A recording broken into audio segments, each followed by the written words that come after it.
We have 8 basis processes which include, for instance, the traditional role of Ombudsman, which means handling complaints and taking care of the decision making. Another very important process is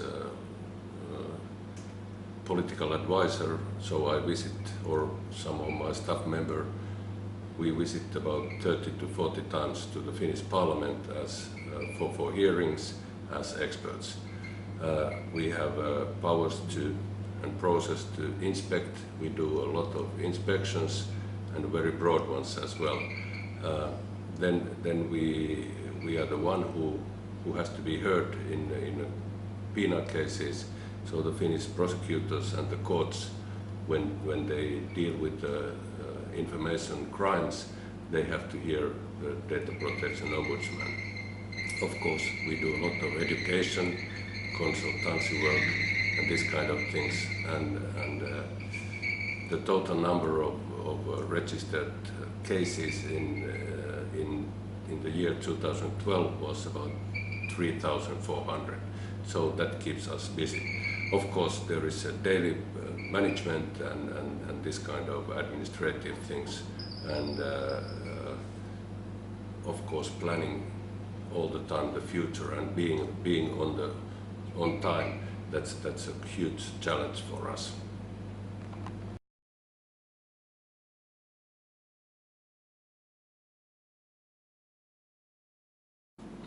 Okay, the Data Protection Ombudsman is competent to give legally binding decisions concerning cases for having access to data or right to object data processing or rectification of inaccurate data.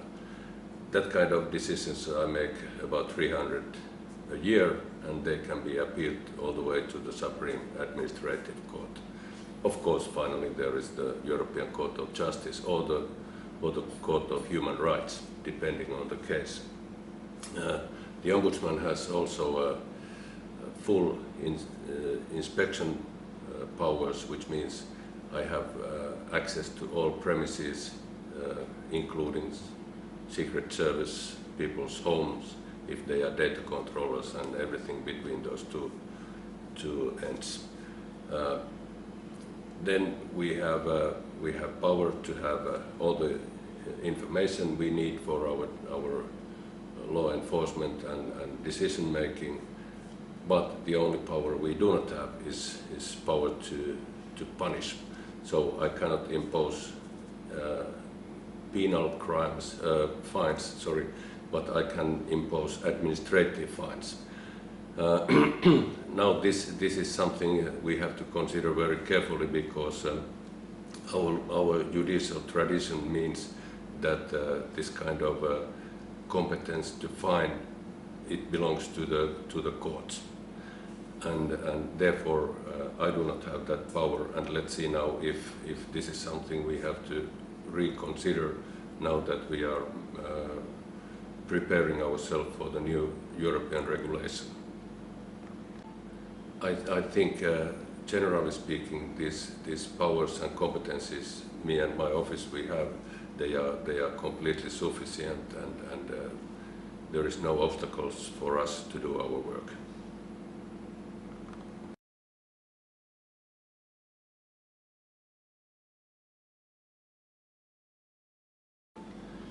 Well, we are funded by the state budget. There is one chapter for my office, and additionally a couple of % of our income is coming from educations and this kind of events we organize, but mainly through the state budget.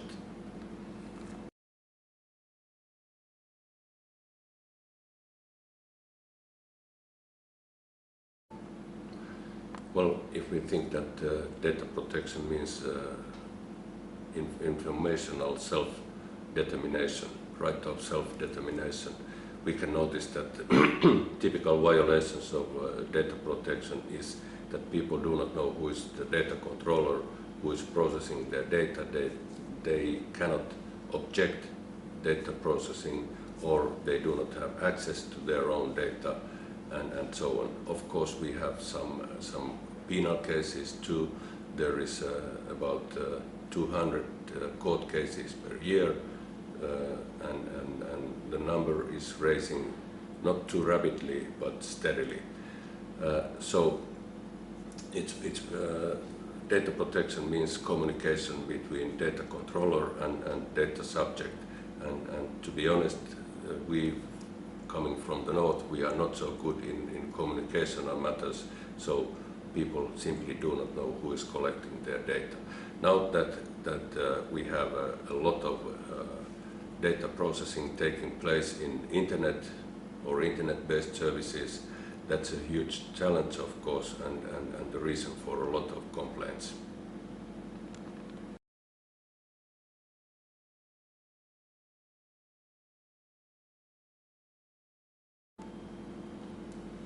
India is a large country, and the constitution, as far as I know, is based on federal system. So there are a lot of models from even in Europe, for instance, Germany, Spain, and some other countries probably have local data protection authorities.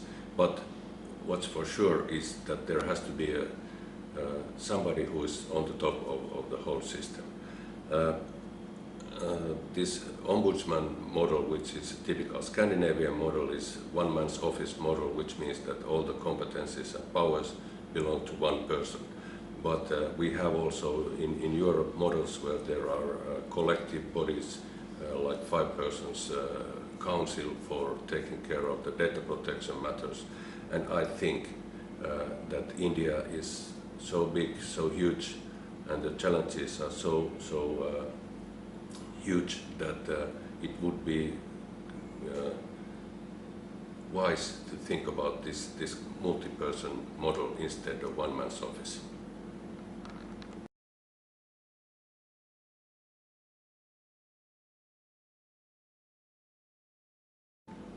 One of the biggest challenges is that data protection is a young sector of law. In Finland we have been for about 26 years now, and that means that people do not know yet their rights. They don't actually understand what data protection means, and therefore the great challenge is to raise awareness among the citizens and among the data controllers and among the other authorities. Now this is most important during the days we are living now, of open data, big data, super IT, new services, social media, and so on. And so the development on that side, on technological side, is so rapid that if we don't succeed in this raising awareness among stakeholders, then the game is over.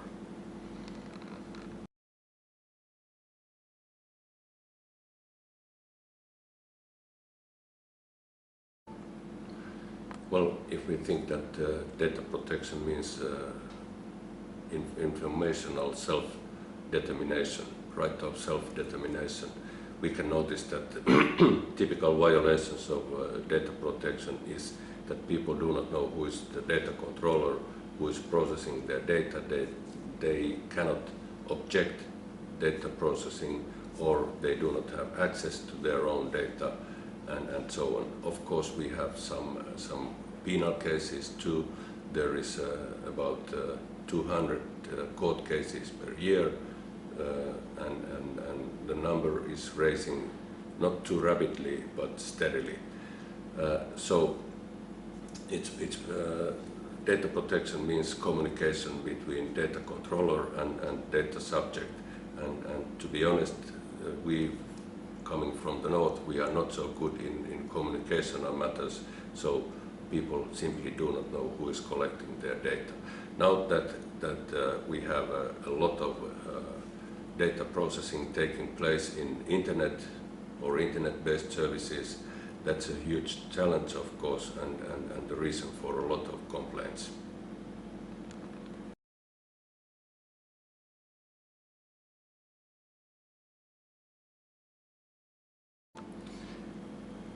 Well, the EU policy, of course, is harmonize also the authorities, DPAs, and generally speaking, my office is among the others, so we do not differ too much from each other.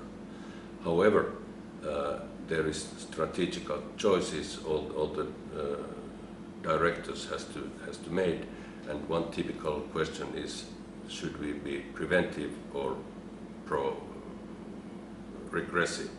And our choice has been all these 15 years now that we try to prevent. We want to work actively, proactively, in order to avoid all the problems. And there are some colleagues who instead of using carrot, they like to use stick. They hit hard. And those are typically countries where the Ombudsman or the Commissioner has right to impose fines. But generally speaking, all the European data protection authorities are more or less similar.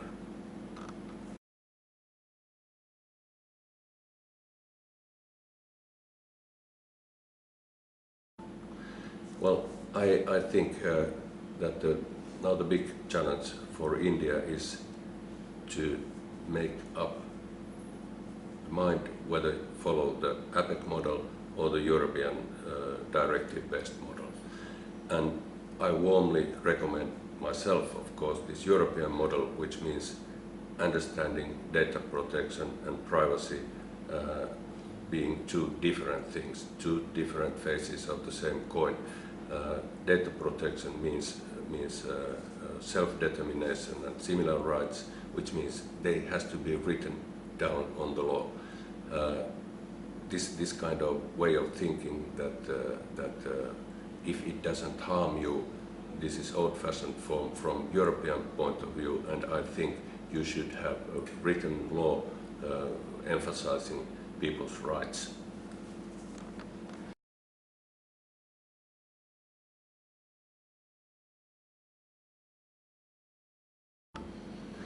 Well, my understanding is that data protection is a success factor for industry and public authorities as well.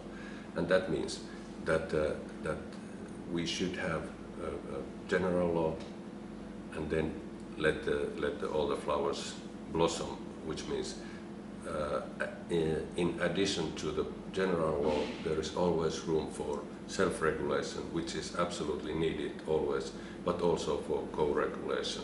So I think these all three elements should be in the national toolbox always, but somehow the basis should always be a general law.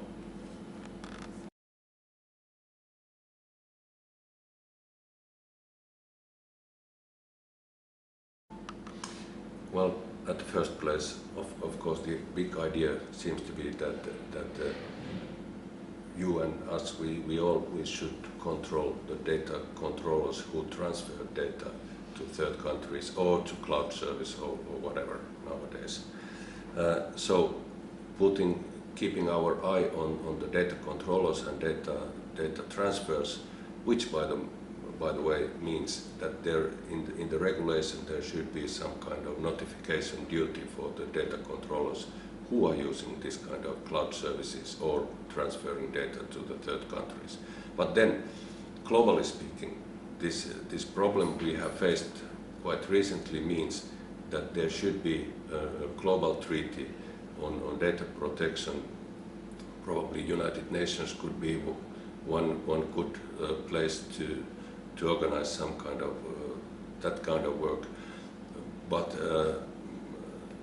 I mean, for instance, from the point of European Union, of course the question is always, is one member state strong enough to negotiate, for instance, with United States, or should we do cooperation? And it's obvious that cooperational way of working is almost more effective. We have more powers to negotiate with for instance, USA. So if this front in this respect is big enough, then we can continue to guarantee the level of good level of data protection. So I think India and other countries should join this work in order to get to some kind of a global treaty on data protection.